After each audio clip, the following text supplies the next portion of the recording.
পরামর্শ দিচ্ছি, এটা শুনে অনেকে বলবেন না যে আওয়ামী লীগের আমি দালাল হয়ে গেছি। ভাই ভাবলে ভাবেন, কিছু করার নাই। আমি আপনাদেরকে পরামর্শ দিতে চাই, আপনাদের নেতৃত্ব ব্যর্থ হয়েছে এটা স্বীকার করুন, আপনারা ভুল করেছেন এটাও স্বীকার করুন, এবং নেতৃত্ব, তরুণ নেতৃত্বদের কাছে, তরুণ যারা দেশে আছেন এখনো, যারা দেশকে ভালোবেসে দেশে এখনো আছেন, তাদের হাতে নেতৃত্ব ছেড়ে দিন। ফেব্রুয়ারি মাসে বাংলাদেশের রাজনৈতিক অঙ্গনে দুটো ঘটনা ঘটতে যাচ্ছে। দুটো ঘটনা এরকম যে, একদিকে বিএনপি বলেছে তারা ফেব্রুয়ারি থেকে নির্বাচনের জন্য, নির্বাচনের দাবিতে এক ধরনের আন্দোলন তৈরি করবে। অপরদিকে আওয়ামী লীগ এই ফেব্রুয়ারি মাসেই তাদের কিছু রাজনৈতিক কর্মসূচি ঘোষণা করেছে, এবং এই রাজনৈতিক কর্মসূচির মধ্যে নানা কিছু আছে, বিক্ষোভ মিছিল, তারপরে আপনার লিফলেট বিতরণ, তারপরে হরতাল কর্মসূচি তারা দিয়েছে। এখন প্রশ্নটা হলো কেন দিয়েছে এবং এই কর্মসূচি তারা কীভাবে পালন। আমি বিএনপির পার্টটা নিয়ে আজকে আলোচনা করছি না, আজকে আমি আলোচনা করছি আওয়ামী লীগের পার্টটা নিয়ে। আওয়ামী লীগের কর্মসূচি কীভাবে ঘোষণা করেছে, তাদের অনলাইনে, তাদের যে ওয়েবসাইট আছে, তাদের যে ফেসবুক পেজ আছে, সেখানে তারা এই কর্মসূচির কথা ঘোষণা করেছে। আমি কর্মসূচি ডিটেলে যাচ্ছি না, আমি যাওয়ার প্রয়োজন মনে করি না। আমি খালি এটুকু বলতে চাই, তাদের এই কর্মসূচির আফটার ইফেক্টটা কি, এই কর্মসূচির ফলে কি হবে। এর মধ্যে সরকার কঠোর অবস্থানে আছেন, ছাত্ররা, বিশেষ করে বৈষম্যবিরোধী ছাত্র আন্দোলন যারা আছেন তারাও কঠোর অবস্থায় আছেন। তারা বলছেন আওয়ামী লীগকে কোনো কর্মসূচি পালন করতে দেওয়া হবে না। সরকারের প্রধান উপদেষ্টা যিনি আছেন, সেই প্রধান উপদেষ্টা প্রেস সচিব বলেছেন যে তাদেরকে কোনো কর্মসূচি পালন করতে দেওয়া হবে না যতক্ষণ না পর্যন্ত তারা এই ব্যাপারে কোনো ক্ষমা চাইবেন অথবা তাদেরকে বিচারের সম্মুখীন করা না যাবে। তো সেগুলো নিয়ে আমি ভিডিও করেছি, আমি এই জন্য সরকারকে দায়ী করেছি। আমি বলেছি যে সরকার কেন তাদের বিচার করছে না, কেন বিচার শুরু করছে না। সরকার বিচার শুরু করা উচিত, দ্রুতবেগে শুরু করা উচিত। সেগুলো একটা প্রসঙ্গ। আমি আজকে সরকারের প্রসঙ্গটা কথা বলতে বসি নাই, আমি আজকে বসেছি আওয়ামী লীগের যে কাণ্ডজ্ঞানহীনতা সেটা নিয়ে কথা বলতে চাই আমি একটু। দেখুন, আজকে আরেকটা খবর আছে, এটা একদিন আগের খবর। সেই খবরটা হলো যে বৃহস্পতিবার চট্টগ্রামে একটা ঝটিকা মিছিল হয়েছিল খুব ভোর 6টার দিকে। ছাত্রলীগের একটা ঝটিকা মিছিল করেছিল, মাত্র 5 মিনিট ছিল মিটিংয়ে, সেই মিছিলের স্থায়িত্ব মাত্র 5 মিনিট, এবং সেই 5 মিনিটের মিছিলের পর 5 জনকে গ্রেপ্তার করা হয়েছে। সেটা আপনি বলবেন যে ছাত্রলীগের মিছিল, ছাত্রলীগের নেতাদের গ্রেপ্তার করা হয়েছে, সেই মিছিলের তারা বা সেটাকে ভিডিও আপ করেছে, ভিডিও আপ করার পর সহজে বোঝা গেছে যে কারা মিছিল করেছে, যে তাদেরকে ধরেছে।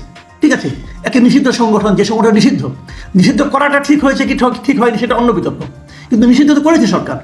তো নিষিদ্ধ সংগঠনের পক্ষে মিছিল করাটা বেআইনি কাজ, এবং এই বেআইনি কাজ ওরা করেছে, তাদেরকে ধরেছে। এটা ছিল একটা টেস্ট কেস। যখন ফেব্রুয়ারি থেকে তারা একটা কর্মসূচিতে যাচ্ছে আওয়ামী লীগ, তখন কি এ ধরনের গ্রেপ্তার চলবে না, গ্রেপ্তার হবে না? হবে। 1 2 নয়, সেই গ্রেপ্তারের সংখ্যা ছাড়িয়ে যাবে। যেখানে মিছিল হবে সেখানে গ্রেপ্তার হবে, যেখানে মিছিল হবে না সেখানেও গ্রেপ্তার হবে। এটা আগে সরকার এমন কিন্তু হতো, জামাতে 5 জন লোক এক জায়গায় বসে হয়তো নাস্তা খাচ্ছে, তাদেরকে যে ধরে আনতো, বলতো তারা সরকারের বিরুদ্ধে ষড়যন্ত্রের পরিকল্পনা করছিল। ষড়যন্ত্র করে নাই, তা করুন, পরিকল্পনা করছিল মনে মনে। তারা হলো জ্যোতিষ, বুঝে গেছে, পুলিশ বুঝতে পারত। সেই পুলিশই তো এখনো আছে, তারা এখন নিজেদের আনুগত্য প্রমাণ করার জন্য মরিয়া হয়ে উল্টা কাজটাই করবে। কাজেই মিছিল না হলেও গ্রেপ্তার হবে আওয়ামী লীগের অনেকে, নানা রকম অঘটন ঘটবে, সারা দেশেই ঘটবে। অনেক জায়গা থেকে আগে ভাগেই গ্রেপ্তার করা হবে, যার নামে কোনো মামলা নাই তাকেও গ্রেপ্তার করা হবে, গ্রেপ্তার করে তার নামে 2টা 3টা মামলা ঠুকে দেওয়া হবে। কিন্তু মিছিল করতে যেয়ে গ্রেপ্তার হবে খুব কম, কারণ আওয়ামী লীগের এমন কর্মসূচির সঙ্গে আওয়ামী লীগের মাঠ পর্যায়ের নেতা কর্মীরা কতটুকু সম্পৃক্ত আছে এটা নিয়ে আমার সন্দেহ আছে। তাহলে এই কর্মসূচিটা দিল কে? এটা দিয়েছে আওয়ামী লীগের কেন্দ্রীয় নেতৃত্ব। তারা কেন্দ্রীয় নেতৃত্ব, তারা কোথায়? তারা কেউ দেশে নাই, তারা বিদেশে বসে বসে এ ধরনের কর্মসূচি দিচ্ছে। আওয়ামী লীগের সভাপতি কোথায়? ভারতে আছেন। ওখানে উনি কিভাবে আছেন, রাজনৈতিক আশ্রয় আছেন নাকি লুকিয়ে আছেন নাকি বন্দি আছেন নাকি গ্রেপ্তার অবস্থায় আছেন বলতে পারবো না, তাকে তো কোথাও দেখা যায় না। উনি কোথাও বের হন? গত 6 মাসে তাকে প্রকাশ্যে কেউ দেখেছে? দেখেনি। তাহলে উনি কিভাবে আছেন? পৃথিবীতে বহু জায়গায় আমরা দেখেছি একটা নেতৃত্ব আরেক দেশে অনেক সময় গণ অভ্যুত্থানের মুখে পালিয়ে যায়, চলে যায়, তারপর তাদেরকে আবার প্রকাশ্যে দেখাও যায়। তো উনি 6 মাস ধরে ওনাকে দেখা যাচ্ছে না কেন? আমি যদি বলি ওনাকে বন্দি করে উনি গ্রেপ্তার অবস্থায় আছেন, হতে পারে মাঝে মাঝে ওনার কিছু কিছু কথা শোনা যায়, সেই কথা কি ওনারই কথা নাকি এআই দেওয়ার কথা জানি না। তো উনি আছেন ইন্ডিয়াতে, ওনার মহাসচিব সাধারণ সম্পাদক ওবায়দুল কাদের উনি কোথায়? উনিও দেশে নাই। ওনার যে যুগ্ম সাধারণ সম্পাদক যারা আছে এরা কোথায়? আপনার হাসান মাহমুদ কোথায়? কেউ জানে না। এটা কোথায়? দীপমণি না হয় জেলে আছে, বাকিরা কোথায়? অনেক বড় বড় নেতা দেখলাম যে বিবিসি বাংলাকে বাহাউদ্দিন নাসির যুগ্ম সাধারণ সম্পাদক, বিরাট নেতা, উনি একটা মানে আপনার দিয়েছেন, বিবিসিকে একটা সাক্ষাৎকার দিয়েছেন। সেখানে উনি বলেছেন যে কেন তারা এই মানে হরতাল এবং অন্যান্য কর্মসূচি দিচ্ছেন। উনি বলছেন যে সরকারের জানমাল নিরাপত্তা দিতে ব্যর্থ হয়, এই অবৈধ সরকারের ক্ষমতায় থাকার কোনো অধিকার নাই। উনি কোথায়? উনি কি দেশে? কেউ কিছু বলে না, কেউ বলে না সে কোথায়। সে লুকিয়ে আছে। সে লুকিয়ে থেকে এ ধরনের কর্মসূচি দিবে, যে কর্মসূচি আদৌ বাস্তবায়িত হবে কিনা আমার সন্দেহ। কিন্তু দেশে থাকা আওয়ামী লীগের নিবেদিত প্রাণ নেতাকর্মীদের জীবন দুর্বিষহ করে তুলবে। তাদের এই কর্মসূচির কারণে কি দেশের জানমালের নিরাপত্তা বেড়ে যাবে? এই কর্মসূচির কারণে কি দ্রব্যমূল্য কমবে? কমবে না তো। তাহলে আপনারা নিজেরা লুকিয়ে থেকে, নিজেরা আরামে থেকে, যারা লুকিয়ে আছেন কেউ কিন্তু কষ্টে নাই, তারা যে পরিমাণ মারলাম এই টাকা পয়সা লুটপাট করছেন এই দেশ থেকে, এটা তো ভাই কোনো কষ্ট নেই। ওনারা আরো 32 বছর আরামে থাকতে পারবেন না, রাজার হালে পারবেন? ওনারা তাই আছেন। এবং ওই আরামে থেকে ওইখান থেকে বসে আপনি কর্মসূচি দিবেন আর দেশের সাধারণ আওয়ামী লীগের নিবেদিত প্রাণ নেতাকর্মীকে বিপদে ফেলবেন। ভাই এর নাম নেতৃত্ব নয়। বারবার বলা হচ্ছে আপনারা আপনাদের কৃতকর্মের ব্যাপারে সচেতন হন, যা করেছেন সেটার ব্যাপারে বক্তব্য দেন। তারা এখনো বলে যাচ্ছেন তারা যা করেছেন তারা কোনো অন্যায় করেননি। তারা এখনো বলে যাচ্ছেন ওটা নাকি ষড়যন্ত্র ছিল। এদেশের মানুষ আপনাদেরকে ষড়যন্ত্রের কারণে করেছে।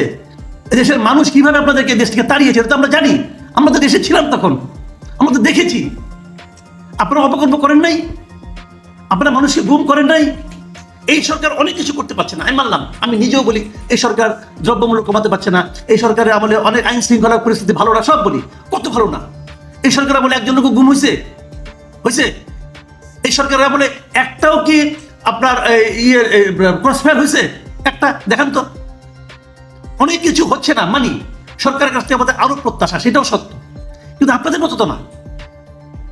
এই সরকারের আমলে এখনো তো মানুষ কথা বলতে পারে। আমি বসে কথা আগেও বলতাম, এখনো বলি। আমি তো কথা বলতে পারছি, অনেকেই কথা বলতে পারছে। তো এই সরকারের আমি সীমাবদ্ধতাকে অস্বীকার করছি না, অনেক সীমাবদ্ধতা আছে, সেই জন্য অবশ্যই আন্দোলন করতে হবে। কিন্তু আপনি নিজের অপরাধ, নিজের কৃতকর্মের জন্য অনুশোচনা না করে আপনি কোন মুখে মানুষকে বলেন আন্দোলনে নামতে? আপনি আওয়ামী লীগ কিভাবে বলেন কথাগুলো? আর আওয়ামী লীগ তো না, আওয়ামী লীগের নেতৃত্ব যারা আছে, এই ব্যর্থ নেতৃত্ব যারা আওয়ামী লীগকে এই দুঃসময়ের মধ্যে নিয়ে ঠেলে দিয়েছেন। আওয়ামী লীগ এত বড় একটা দল, স্বাধীনতা যুদ্ধের নেতৃত্ব দানকারী দল, সেই দলটাকে আজকের মতো এরকম পচা পাগারে ফেলে দেওয়ার জন্য নর্দমায় যে ঠেলে দিয়েছে, কারা দিয়েছে? এই দলের যারা নেতৃত্ব সর্বশেষ কিন্তু তারা দিয়েছে। পৃথিবীর অন্য যে কোনো দেশে হলে, এবং এদের যদি মিনিমাম যদি আত্মজ্ঞানী থাকতো, মিনিমাম যদি আত্মসম্মান জ্ঞান থাকতো, মিনিমাম যদি জনগণের প্রতি ভালোবাসা থাকতো, এই নেতৃত্ব আরো আগে তাদের পদত্যাগ করা উচিত ছিল। তাদের বলা উচিত ছিল আমরা আওয়ামী লীগের নেতৃত্ব দিতে পারিনি। তাদের বলা উচিত ছিল যে নতুন লোক এসে আওয়ামী লীগের নেতৃত্ব গ্রহণ করুক। সেটাকে তারা একবারের জন্য বলেছে? বলেন। বর্তমানে অন্তর্বর্তীকালীন সরকার যখন তারা দেশ চালাতে হিমশিম খাচ্ছে, এটাকে আওয়ামী লীগ সুযোগ হিসেবে নিয়েছে এই নেতৃত্ব। তারা বলার চেষ্টা করছে আমরাই ভালো ছিলাম, অতএব আমাদেরকে আবার ব্যাক করাও। এটা তো হলো না, এটা তো হলো না। আমি আওয়ামী লীগের নেতৃত্বকে অনুরোধ করবো, তাদেরকে আমি বলবো, পরামর্শ দিতে চাই আমি আপনাদেরকে, এইভাবে পরামর্শ দিতে। এটা শুনে অনেকে বলবেন না যে আওয়ামী লীগের আমি দালাল হয়ে গেছি। ভাই ভাবলে ভাবেন, কিছু করার নাই। আমি আপনাদেরকে পরামর্শ দিতে চাই, আপনাদের নেতৃত্ব ব্যর্থ হয়েছে এটা স্বীকার করুন, আপনারা ভুল করেছেন এটাও স্বীকার করুন, এবং নেতৃত্ব, তরুণ নেতৃত্বদের কাছে, তরুণ যারা দেশে আছেন এখনো, যারা দেশকে ভালোবেসে দেশে এখনো আছেন, তাদের হাতে নেতৃত্ব ছেড়ে দিন। তারা নিজেরা একটা নতুনভাবে আওয়ামী লীগকে সংগঠিত করুক, আমি এটা চাই। আগে নেতৃত্ব হবে না। Subscribe to my channel.